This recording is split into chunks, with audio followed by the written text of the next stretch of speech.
এক নম্বর, হায়েনা পাগল মানুষ। যারা বন্য পশু পালন করে এই প্রাণীটিকে পালন পাগলামি থেকে কম নয়। নাইজেরিয়ায় বসবাসকারী মানুষ হায়েনার মতো জনক প্রাণী রেখেছে। তারা শুধু বিনোদনের জন্য নয়, হায়েনার মতো জনক প্রাণী পালন করে। এই প্রাণীটি এতটাই রাগান্বিত যে এমনকি সিংহ এবং চিতা বাঘরাও এর মুখোমুখি হতে ভয় পায়। তারা মহিষের মতো শক্তিশালী প্রাণীও শিকার করে। আগে এই প্রাণীটি প্রদর্শনের জন্য প্রজনন করা হতো, এখন এটি শুধুমাত্র প্রদর্শনের জন্য ব্যবহার করা হয়। 2 নম্বর, জলহস্তী। জলহস্তী হল দক্ষিণ আফ্রিকায় বসবাসকারী টনি এবং শার্লিনের পোষা জলহস্তী। তার নাম জেসিকা। টনি এবং শার্লিন 2000 সালে একটি নদীর তীরে এটি খুঁজে পেয়েছিলেন। যখন তাকে পাওয়া যায় তখন তার ওজন ছিল মাত্র 15 কেজি এবং কয়েক বছরের মধ্যে জেসিকার ওজন বেড়ে 700 কেজি হয়। প্রতিবেশীরাও অনেকবার বাড়িতে তা তোলার বিরোধিতা করেন। এই কারণে শার্লিন তাকে পেয়েছিলেন সেখানে ছেড়ে যাওয়ার সিদ্ধান্ত নিয়েছে। এমনকি তাকে ছেড়ে যাওয়ার 20 বছর পরও সে তার সাথে দেখা করতে থাকে। 3 নম্বর, কুমির। ফ্লোরিডার বাসিন্দা মেরি থর্নকে তার সাথে বসবাসকারী একটি অ্যালিগেটরকে বড় করেছেন।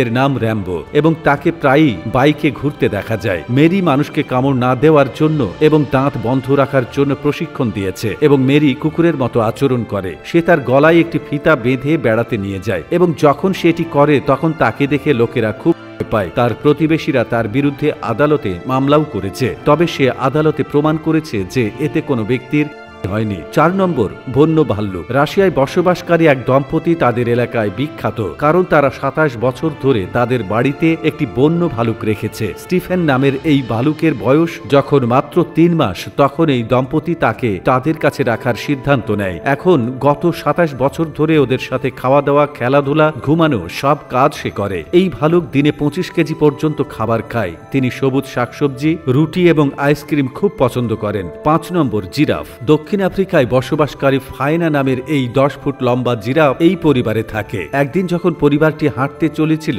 তারা পথিমধ্যে এই শিশু জিরাফটিকে দেখে যে ক্ষুধার্ত এবং অবস্থায় ছিল। তারপর মানুষের সহায়তায় এই পরিবারটি তাদের বাড়িতে নিয়ে আসে এবং তারপর থেকে এটি তাদের বাড়ির একটি অংশ হয়ে যায়। এরপর গাছ খেয়ে ফাইনার হয়। 6 নম্বর, ওয়াটার মনিটর। দক্ষিণ এশিয়ায় পাওয়া এই টিকটিকি বিশ্বের বৃহত্তম টিকটিকিগুলির মধ্যে একটি। এটি জলে বাস করতে পছন্দ করে। রেক্স নামের এই টিকটিকিটি গত 15 বছর ধরে মানুষের মাঝে বসবাস করছে। এই টিকটিকিটি যখন 2 মাস বয়সী ছিল তখন এর মালিক এটিকে লালন পালন করেছিলেন এবং আজ এই টিকটিকিটি খুব বড় এবং জনক দেখাচ্ছে। সাধারণত ওয়াটার মনিটর মাছ খেতে পছন্দ করে, কিন্তু এই টিকটিকি খরগোশ খেতে পছন্দ করে। এর মালিক সর্বদা এটিকে গরম কাপড় পরিয়ে রাখে। তিনি বিশ্বাস করেন যে এই কারণে তিনি সারা দিন সক্রিয় থাকেন।